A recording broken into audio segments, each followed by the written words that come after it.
হাজরিনে কেরাম, হযরত উসমান রাদিয়াল্লাহুর বিষয়টা দেখুন। হযরত উসমান রাদিয়াল্লাহু তাআলা আনহু, তার নিকট এক ব্যক্তি উসমান রাদিয়াল্লাহুর নিকট যাবেন। যাওয়ার পথে রাস্তার মধ্যে এক পরনারীর প্রতি তার নজর পড়ল। কি নারী? পরনারী। পরনারীর প্রতি অনিচ্ছায় যে দৃষ্টি পড়ে সেজন্য কোনো গুনাহ হয় না, কিন্তু পরনারীর দিকে ইচ্ছা করে দ্বিতীয়বার যদি কেউ দৃষ্টি দেয়, আল্লাহ পাক ওই ব্যক্তির আমলনামার মধ্যে জেনার গুনাহ লিখেন। নাউজুবিল্লাহ পড়েন। ওই লোকটা দ্বিতীয়বার ইচ্ছা করে পরনারীর দিকে নজর করেছিলেন। হাজরিনে কেরাম, এরপরে ওই লোক যখন হযরতে ওমর, হযরতে উসমান রাদিয়াল্লাহু তাআলা আনহু দরবারে গিয়ে যখন হাজির হলেন, হযরতে উসমান রাদিয়াল্লাহু তাআলা আনহু তখন তিনি বললেন, মালির রিজালি ইয়াতুনানা ওয়া ফি কুলুবিহিম মাসারুজ জিনা। মানুষের কি হলো, তারা আমাদের নিকট আগমন করে অথচ তাদের চোখের মধ্যে, তাদের অন্তরের মধ্যে ব্যভিচারের চিহ্ন দেখা যায়। নাউজুবিল্লাহ পড়েন। হাজরিনে কেরাম, হযরত উসমান রাদিয়াল্লাহু তো দেখতে ওই লোক যখন পরনারীর দিকে নজর করেছিলেন, ওই সময় তো উসমান রাদিয়াল্লাহু ওই জায়গার মধ্যে ছিলেন না। তিনি কিভাবে দেখলেন? সেটা হলো তার ফারাসাত, দূরদৃষ্টি, অন্তরের চোখ দ্বারা হযরতে উসমান রাদিয়াল্লাহু তা দেখেছিলেন। হাজরিনে কেরাম, এজন্য মুমিনের রাসূল করিম সাল্লাল্লাহু আলাইহি ওয়াসাল্লাম বলেছেন, মুমিনের অন্তর দৃষ্টিকে ভয় করো, কারণ সে আল্লাহ রাব্বুল আলামিনের নূর দ্বারা দেখতে পায়। হাজরিনে কেরাম, আমরা যার মাযহাবের অনুসরণ করি, আমাদের মাযহাবের ইমামের নাম কি? ইমাম আবু হানিফা। সবাই বলেন ইমাম আবু হানিফা রাহমাতুল্লাহ আলাইহি। ইমাম আবু হানিফা রাহমাতুল্লাহ আলাইহি, তার অবস্থা তো এমন ছিল, মুসল্লিরা যখন নামাজের জন্য যখন ওযু করত, ইমাম আবু হানিফা রাহমাতুল্লাহ আলাইহি তখন তার চোখকে নিম্নগামী করে রাখতেন। লোকেরা হযরত ইমাম আবু হানিফা রাহমাতুল্লাহ আলাইহিকে বলল, হুজুর, মুসল্লিরা যখন ওযু করে তখন আপনি আপনার চোখকে নিম্নগামী করে রাখেন, হুজুর কি জন্য এই কাজটা করেন?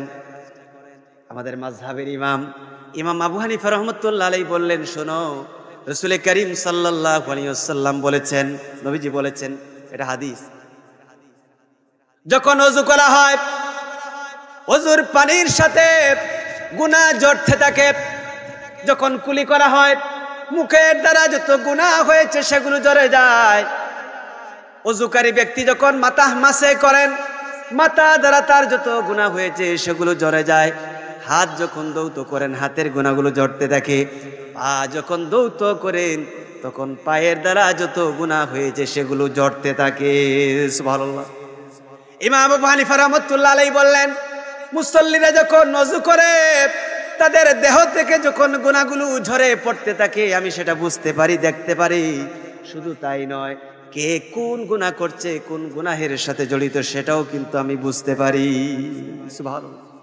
এটা হলো অন্তর্দৃষ্টির ফল, দূরদৃষ্টির ফল। এদের অন্তরের চোখ খোলা ছিল। হাজরিনে কেরাম, শায়েখ তাকিউদ্দিন ইবনে দাকিকুল ঈদ রাহমাতুল্লাহ আলাইহি, তিনি শীর্ষ পর্যায়ের একজন ওলি ছিলেন। তার কাশ ছিল, অনেক কারামত ছিল। তিনি যখন বাগদাদের মসজিদের মধ্যে যখন প্রবেশ করতেন, চেহারার উপর ঘোমটা দিয়ে ঢেকে রাখতেন, চেহারার উপর ঘোমটা দিয়ে ঢেকে রাখতেন।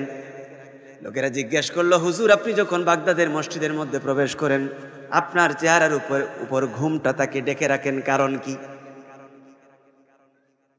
শায়েখ তাকিউদ্দিন ইবনে দাকিকুল ঈদ রাহমাতুল্লাহ আলাইহি বললেন, শোনো, আমি যখন মসজিদের মধ্যে প্রবেশ করি তখন কাউকে কুকুরের আকৃতিতে, কাউকে শুকুরের আকৃতিতে, কাউকে বিভিন্ন প্রাণীর আকৃতিতে দেখতে পাই। মুসলমানদের সম্পর্কে বাদ ধারণা সৃষ্টি হবে আমার অন্তরের মধ্যে, এটা যেন সৃষ্টি না হয়ে সেজন্য আমি আমার চেহারার উপর রুমাল দিয়ে ঢেকে রাখি। সুবহানাল্লাহ পড়ে। হাজরিনে কেরাম, এটা হলো ফারাসাত, অন্তরের দৃষ্টি। আল্লাহ পাকের প্রিয় বান্দাদের অন্তরের চোখ খোলা। সুবহানাল্লাহ পড়ে। হাজরিনে কেরাম, হযরত আল্লামা বিসকুরি সাহেবুল্লাহ রহমতুল্লাহ আলাইহির অন্তর্দৃষ্টি সম্পর্কে একটু কথা বলি। বলা হচ্ছে যে একবার হযরত আল্লামা বিসকুরি সাহেবুল্লাহ রহমতুল্লাহ আলাইহি তার বাড়িতে বড় বড় পুকুর রয়েছে, এগুলোতে মাছ চাষ করা হয়। তো একবার সাহেবুল্লাহ রহমতুল্লাহ আলাইহি কিছু জেলেদের মাধ্যমে এই যে মাছ চাষ করলেন, মানে মাছকে এই জেলেদের মাধ্যমে মাছ মারালেন। তো দেখা গেল বেশ কিছু এই যে রুই মাছ ধরেন 4-5টা এরকম বড় বড়, এগুলো জালের মধ্যে উঠেছে। তো সাহেবুল্লাহ বললেন যে এগুলো ছেড়ে দাও। তো এরপরে হযরত সাহেবুল্লাহ রহমতুল্লাহ আলাইহি তিনি তো সফরে চলে গেছেন লন্ডনে, কিন্তু এই যে জেলেদের মধ্যে একজন লোক ছিল, এই মাছগুলোর প্রতি তার লোভ চলে গেল। সাহেবুল্লাহ যখন লন্ডনে চলে গেলেন, সে কি করলো, সেই সুযোগে এই যে 4-5টা রুই মাছ ছিল, বড় বড় মাছ, এগুলো সে মেরে ফেলল। হযরত সাহেবুল্লাহ রহমতুল্লাহ আলাইহি, ইস্কুরি সাহেবুল্লাহ রহমতুল্লাহ আলাইহি যখন দেশের মধ্যে আসলেন, বাড়িতে আসার পর লোকজন আসতে শুরু করলো, সাহেবুল্লাহর সাথে দেখা করবে, সালাম করবে, দোয়া গ্রহণ করবে। তো ওই যে লোকটা মাছ মেরেছে, চুরি করেছে, সেও আসলো। সবাই কদমবুসি করছে, তো এই চোর লোকটাও সে কদমবুসি করার চেষ্টা করলো। তখন হযরত বিসকুরি সাহেবুল্লাহ রহমতুল্লাহ বললেন যে তুমি আর এই যে কদমবুসি করার দরকার নেই, সুবহানাল্লাহ পড়েন। তখন তিনি বললেন, এটা কি তোমার ইনসাফ হলো? তুমি সবগুলো মাছ তুমি মেরে নিয়ে গেলে, এটা কি তোমার ইনসাফ হলো? সুবহানাল্লাহ। হাজরিনে কেরাম, এটা কিভাবে তিনি বুঝতে পারলেন? এটা আল্লাহ পাকের প্রিয় বান্দা যারা, আল্লাহ রাব্বুল আলামিন তাদের অন্তরের চোখ খুলে দেন এবং এর মাধ্যমেই তারা অনেক কিছু দেখতে পান। সুবহানাল্লাহ পড়েন। হাজরিনে কেরাম, নেককার মানুষের সোহবত গ্রহণ করব। কেন গ্রহণ করব? আমাদের আমলের মধ্যে বরকত হয় নেককার মানুষের সোহবত যদি গ্রহণ করি। এজন্য মাওলানা রুমি রহমতুল্লাহ আলাইহি বলেছেন, এক জামানা সোহবতে বা আউলিয়া বেহতর আজ সদ সালে তাআত বেরিয়া। মাওলানা রুমি রহমতুল্লাহ আলাইহি বলেছেন, এক মুহূর্ত আল্লাহর ওলির সাহচর্যে কাটানো, সুহবতে কাটানো 100 বছরের রিয়াহীন ইবাদতের চাইতে উত্তম।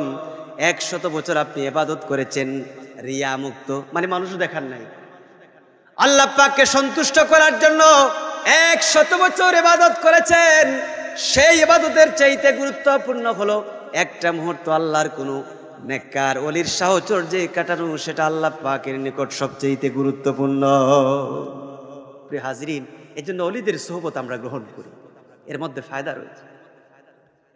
আল্লাহ পাকের প্রিয় বান্দাদের সোহবত গ্রহণ করলে একজন মানুষ ভালো মানুষ হয়ে যায়। সুবহানাল্লাহ পড়ে। রাসূল করিম সাল্লাল্লাহু আলাইহি ওয়াসাল্লাম বলেছেন, মাসালুল জালিসিস সালিহি কামাসালি সাহিবিল মিস্ক ইন লাম ইউসিবকা মিনহু শাইউন আসাবাকা মির রিহিহি। সুবহানাল্লাহ। রাসূল করিম সাল্লাল্লাহু আলাইহি ওয়াসাল্লাম বলেছেন, সৎ সঙ্গীর উদাহরণ হলো আতরওয়ালার মতো। নেককার মানুষের সাথে যদি থাকেন, তাহলে সৎ সঙ্গীর সাথে যদি থাকেন, হাজরিনে কেরাম, তাহলে বলা হচ্ছে যে আতরওয়ালার সাথে থাকলে যদি আপনি আতর না পান, অন্তত আতরের ঘ্রাণ পাবেন। এর মাধ্যমে বলা হয়েছে যে ভালো মানুষের সাথে যদি আপনার সম্পর্ক থাকে, আল্লাহর কোনো প্রিয় বান্দার, আল্লাহর কোন ওলির সাথে যদি আমার যদি সম্পর্ক থাকে, তাদের সোহবত গ্রহণ করতে পারি। যদি আপনি ওলি আল্লাহ নাও হতে পারেন, আপনি ভালো মানুষে পরিণত হতে পারবেন, আপনি নেককার মানুষ হবে। রাসূল করিম সাল্লাল্লাহু আলাইহি ওয়াসাল্লাম এই যে নেককার মানুষের তুলনা করেছেন আতরওয়ালার সাথে, আর এই যে খারাপ মানুষের তুলনা করেছেন কামারের সাথে। আল্লাহ রাব্বুল আলামিন বলেন, হে ইমানদারগণ, তোমরা আল্লাহ রাব্বুল আলামিনকে ভয় করো, আল্লাহ রাব্বুল আলামিনকে ভয় করো, আর সত্যবাদীদের সঙ্গী হও, সত্যবাদীদের সোহবত গ্রহণ করো। সুবহানাল্লাহ। আমরা যখন আল্লাহ পাককে ভয় করব, পাশাপাশি যখন নেককার কোন মানুষের যখন সঙ্গী হব, সোহবত গ্রহণ করব, তখন আমরা যেন রব্বে করিম মাওলায়ে করিমের হুকুম পালন করলাম। সুবহানাল্লাহ পড়ে। আর আল্লাহ রাব্বুল আলামিনও চান আমরা যেন নেককার মানুষের সোহবত গ্রহণ করি, সাহচর্য গ্রহণ করি, তাদের সাথে আমাদের একটা সম্পর্ক থাকে। এটা আল্লাহ পাক চান। এজন্য আল্লাহ রাব্বুল আলামিন আমাদেরকে কোরআনুল কারীমের মধ্যে আল্লাহ রাব্বুল আলামিন অন্য জায়গার মধ্যে আল্লাহ পাক আমাদেরকে জানিয়েছেন আর আমাদেরকে বলেছেন তোমরা দোয়া করো আমার নিকট। আল্লাহ পাক বলেন আমার নিকট দোয়া করো, আমি যেন তোমাদেরকে নেককারদের দলে শামিল করি, সেজন্য আমি আল্লাহর কাছে দোয়া করো। আর আল্লাহ পাক দোয়া শিখিয়েছেন, তোমরা দোয়া পড়ো, তাওয়াফফানি মুসলিমান ওয়া আলহিকনি বিসসালিহিন। পড়েন আমিন। হে আল্লাহ আমাদেরকে মুসলিম অবস্থায় মৃত্যু দান করুন এবং সালিহিনের অন্তর্ভুক্ত করুন। আমার মাউতটা যেন মুসলিম অবস্থায় হয় আর আমি যেন সালিহিনের অন্তর্ভুক্ত হই, নেককার মানুষের অন্তর্ভুক্ত হই। হাজিরিনে কেরাম, নেককার মানুষের দলভুক্ত হওয়া একজন মানুষের জন্য এখান থেকেই বোঝা যায় অত্যন্ত গুরুত্বপূর্ণ। প্রিয় হাজিরিন, আমরা এজন্যই আল্লাহ পাকের হুকুম পালন করার জন্য নেককার মানুষের সোহবত গ্রহণ করি। আমাদের ফায়দা হলো যে নেককার মানুষের যখন আমরা সোহবত গ্রহণ করব, সাহচর্য তাদের সাথে সম্পর্ক থাকবে, তখন হাজরিনে কেরাম আমরা দিনদার হতে পারবো। সুবহানাল্লাহ পড়ে। আকবর এলাহাবাদী রহমতুল্লাহ আলাইহি তিনি বলেছেন, টাকা পয়সার মাধ্যমে দিনদার হওয়া যায় না, আওয়াজ শুনে কিতাব পড়ে শক্তি দিয়ে দিনদার হওয়া যায় না। দিনদার যদি হতে হয় দিনদার, তাহলে দিনদার মানুষের সাহচর্য গ্রহণ করতে হবে। তাদের নেক নজরের মাধ্যমে, দিনদার মানুষের নেক নজরের মাধ্যমে একজন মানুষ দিনদার হয়ে যায়। সুবহানাল্লাহ। হাজরিনে কেরাম, বলবেন এটা কেমন কথা? এটাই কথা। হাজরিনে কেরাম, একজন খারাপ মানুষের বদ নজর যদি আপনার ক্ষেতের মধ্যে লাগে, তাহলে আপনার ক্ষেত নষ্ট হয়ে যায়। এজন্য ক্ষেতের জমিতে আমরা মাশাআল্লাহ লিখে দেই, যাতে করে কোনো খারাপ মানুষের বদ নজর আপনার এই ক্ষেতের মধ্যে যেন না লাগে। সেজন্য আপনি মাশাআল্লাহ এগুলো লিখে দেন, কারণ খারাপ মানুষের বদ নজর এটা লাগলে ক্ষেতের জমি নষ্ট হয়ে যাবে, ফসল নষ্ট হয়ে যাবে। এটাই তো। কোনো মানুষের মধ্যে যদি বদনজর যদি লাগে, কোনো বাচ্চার উপর বদনজর লাগে, সুন্দর চেহারার বাচ্চা, তার চেহারার মধ্যে সাদা কালো দাগ পড়ে যায়, একজন মানুষের উপর যদি বদনজর লাগে, ওই মানুষটা দুর্বল হয়ে পড়ে, হাঁটতে গিয়ে পড়ে যায়, এই অবস্থা হয়ে যায়। হাজরিনে কেরাম, তাহলে এখান থেকে বুঝুন, একজন খারাপ মানুষের কুদৃষ্টির কারণে, বদ নজরের কারণে আপনার ফসলের জমি যদি নষ্ট হয়ে যেতে পারে। মানুষের মধ্যে যদি বদ নজর লাগে, তাহলে কোনো দিনদার ইমানদার আল্লাহ পাকের প্রিয় বান্দা, আল্লাহর কোন ওলির যদি নেক নজর আপনার প্রতি পড়ে, অবশ্যই আপনার মধ্যে, আমার মধ্যে দিনদারি অবস্থা চলে আসে। সুবহানাল্লাহ। অবশ্যই আপনার মধ্যে দিনদারি অবস্থা চলে আসবে, আপনি দিনদার হয়ে যাবেন। আপনার মধ্যে আল্লাহ আল্লাহ করার একটা মাদ্দা এটা তৈরি হবে। সুবহানাল্লাহ। হাজিরিনে কেরাম, রাসূল করিম সাল্লাল্লাহু আলাইহি ওয়াসাল্লাম বলেছেন, রাসূল করিম সাল্লাল্লাহু আলাইহি ওয়াসাল্লাম বলেছেন, আল মারউ আলা দীনি খলিলিহি ফালইয়ানজুর আহাদুকুম মান ইউখালিলি। রাসূল করিম সাল্লাল্লাহু আলাইহি ওয়াসাল্লাম বলেছেন, ব্যক্তি তার বন্ধুর দ্বীনের অনুসারী হয়ে থাকে। বন্ধু যদি দিনদার হয় তাহলে আপনিও দিনদার হবেন, আর বন্ধু যদি খারাপ হয় আপনি দিনদার হতে পারবেন না, খারাপ হবেন। কারণ রাসূল করিম সাল্লাল্লাহু আলাইহি ওয়াসাল্লাম বলেছেন যে দিনদার যদি হতে হয়, দিনদার কোনো মানুষের সাথে সম্পর্ক থাকতে হবে, বন্ধুত্ব থাকতে হবে, তবেই সেই দিনদার বন্ধুর প্রভাব আপনার মধ্যে পড়বে। সুবহানাল্লাহ। হাজরিনে কেরাম, আমরা আল্লাহর ওলিদের সাহচর্য গ্রহণ করি, সোহবত গ্রহণ করি। আমাদের ফায়দা হলো যে আমরা এর মাধ্যমে গুনাহ থেকে বেঁচে থাকার একটা সুযোগ হয়। সুবহানাল্লাহ পড়ে। বলবেন এটা কেমন কথা? হাজিরিনে কেরাম, আমাদের দুটি চোখ রয়েছে, কিন্তু আল্লাহ পাকের প্রিয় বান্দা যারা তাদের আরো দুটো চোখ রয়েছে, অন্তরে আরো দুটো চোখ রয়েছে। সেই চোখগুলো দ্বারাও তারা দেখতে পান। এজন্য রাসূল করিম সাল্লাল্লাহু আলাইহি ওয়াসাল্লাম হাদিস শরীফের মধ্যে ইরশাদ করেছেন, নবীজি বলেছেন, ইত্তাকু ফিরাসাতাল মুমিনিন ফাইন্নাহু ইয়ানজুরু বিনুরিল্লাহ। সুবহানাল্লাহ। রাসূল করিম সাল্লাল্লাহু আলাইহি ওয়াসাল্লাম বলেছেন, তোমরা মুমিনের এই যে অন্তর্দৃষ্টি থেকে তোমরা বাঁচো, মুমিনের অন্তর্দৃষ্টিকে তোমরা ভয় করো। ফাইন্নাহু ইয়ানজুরু বিনুরিল্লাহ, কারণ সে মুমিন ব্যক্তি আল্লাহ রাব্বুল আলামিনের নূর দ্বারা সে দেখতে পায়। সুবহানাল্লাহ। আল্লাহর নূর দ্বারা সে দেখতে পায়। মুমিনের অন্তর্দৃষ্টিকে ভয় করো। হাজিরিনে কেরাম, অন্তরের চোখ যাদের খোলা রয়েছে, আমরা সাধারণ মানুষ খালি চোখে যা দেখতে পাই তাই আমরা বুঝি, তাই চিন্তা করি। কিন্তু আল্লাহ পাকের প্রিয় বান্দাদের অন্তরের দুটি চোখ খোলা রয়েছে, সেই চোখ দ্বারা এমন কিছু তারা দেখতে পান যা সাধারণ মানুষ দেখতে পান না। হাজিরে কেরাম, যেমন হযরত ওমর রাদিয়াল্লাহু তাআলা আনহুর কথা আমরা বলতে পারি।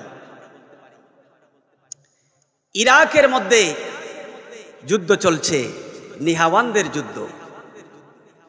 এই যুদ্ধের সেনাপতি করে হযরতে সারিয়া রাদিয়াল্লাহু তাআলা আনহুকে পাঠানো হয়েছে, মুসলিম বাহিনীর সেনাপতি। যুদ্ধ যখন চলছে, একদিন হযরতে ওমর রাদিয়াল্লাহু তাআলা আনহু তার অন্তরের চোখ দ্বারা তিনি বুঝতে পারলেন, অন্তরের চোখ দ্বারা হযরতে ওমর রাদিয়াল্লাহু তাআলা আনহু বুঝতে পারলেন, দেখতে পেলেন যে শত্রুরা পাহাড়ের উপর ওত পেতে বসে আছে অতর্কিত হামলা করার জন্য মুসলমানদের উপর। হযরত ওমরের অন্তর্দৃষ্টি দ্বারা, দূরদৃষ্টি দ্বারা তিনি তা বুঝতে পেরেছিলেন। সঙ্গে সঙ্গে হযরত ওমর রাদিয়াল্লাহু তাআলা আনহু তিনি তখন মদিনার মধ্যে ছিলেন, মদিনার মসজিদে নববীতে জুমার দিন খুতবা দিচ্ছিলেন। এমন সময় এই অবস্থা দেখে হযরত ওমর রাদিয়াল্লাহু তাআলা আনহু চিৎকার করে বলে উঠলেন, ইয়া সারিয়াতুল জাবাল, ও সারিয়া, পাহাড়ের দিকে সতর্ক দৃষ্টি রাখো, পাহাড়ের দিকে সতর্ক দৃষ্টি রাখো। হাজিরিনে কেরাম, মদিনা শরীফ থেকে ইরাকের নিহাওয়ান্দ এই জায়গার দূরত্ব হলো 1200 মাইল দূর। এত দূর কিভাবে হযরত ওমর দেখতে পেলেন? এটা ছিল তার অন্তরের চোখের মাধ্যমে দেখা, এটা ছিল হযরত ওমরের ফারাসাত, দূরদৃষ্টি। হাজিরিনে কেরাম, অন্তরের চোখ দ্বারা দেখেছিলেন এবং সেনাপতিকে নির্দেশ করলেন পাহাড়ের দিকে লক্ষ্য করো। হাজিরিনে কেরাম, হযরত ওমর মদিনার মসজিদে নববী থেকে এই নির্দেশ করেছিলেন, কিন্তু আল্লাহ রাব্বুল আলামিন 1200 মাইল দূরে নিহাওয়ানদের মধ্যে মুসলিম বাহিনীর সেনাপতি হযরত সারিয়ার কান পর্যন্ত ওমর রাদিয়াল্লাহুর সেই কথাগুলো পৌঁছে দিলেন। সুবহানাল্লাহ। এবং মুসলমানরা সতর্ক হলেন এবং এই যুদ্ধে মুসলমানরা জয়লাভ করেছিলেন। সুবহানাল্লাহ। হাজরিনে কেরাম, আমার বলার উদ্দেশ্য হলো যে দেখেন, মুমিনদের অন্তরের চোখ খোলা, এজন্য এই যে 1200 মাইল দূরের সেই অবস্থা হযরত ওমর সেটা বুঝতে পেরেছিলেন, দেখতে পেরেছিলেন। সুবহানাল্লাহ।